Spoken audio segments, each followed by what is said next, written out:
Good morning. This is me. I have just been out traveling the roads, and Lennon Road's good road. Very slick, very icy though still. And all the north and south roads are still sort of problematic to say to say the least. I went up north on Durand, and it really wasn't bad till we got out towards where 21 was, and it was piled up there, but you could get through. As we've been hearing reports, if you go south to Durand, it's really a mess, and multiple vehicles have been stuck out there over and over again. We're not doing, I didn't go that way. So I went on 21, it was clear. New Lothrop, absolutely impassable. Byron, impassable.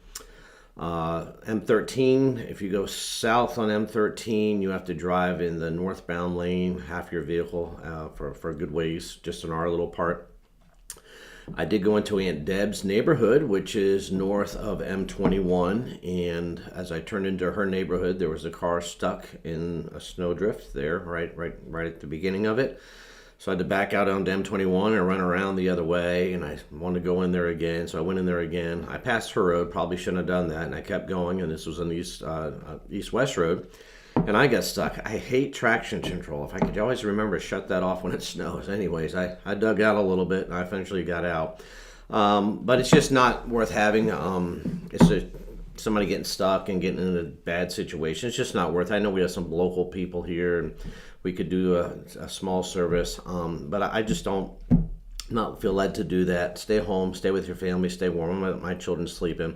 It's very disappointing to me not to have church either or Christmas Eve. My wife says that I was sort of agitated last night because I don't think we ever have not gone to a Christmas Eve service in our lives, honestly, as a married couple, believe it or not.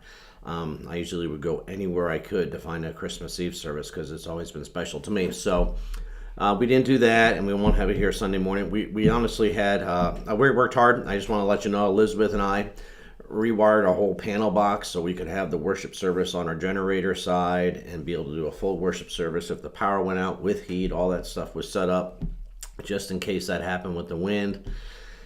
Snow blew the driveway yesterday. Our driveway's beautiful. You can come in, and I don't think Jerry's proud. Jerry hasn't plowed yet, but I think we could have service without even him showing up. And so it was all ready to go, but it just, some things you can't do, right? Some things you can't do. So what we are going to do, I just woke up my wife. Me and her are going to have a little time around our Advent wreath for you here about 8:30. I'm planning on it. And I'm going to give you some material, actually the program that we would have used. And I just want to encourage you somewhere today as a family, whether you go to our church and watching this or you don't go to our church and you're watching this, to read some part of the Christmas story to your children, to one another. Have a prayer, thank God for Jesus. Maybe even ask the question, who is Jesus to you? Those are great things to do because I think we got to remember. And I'm going to let my kids sleep in. I'm excited to have our time together. I didn't want to have church service without you because that's really just so hard on us because you're our joy. Our people are our joy. And we know we do ministry. We get wrung out. So we're going to do something, my wife and I, here at 8:30.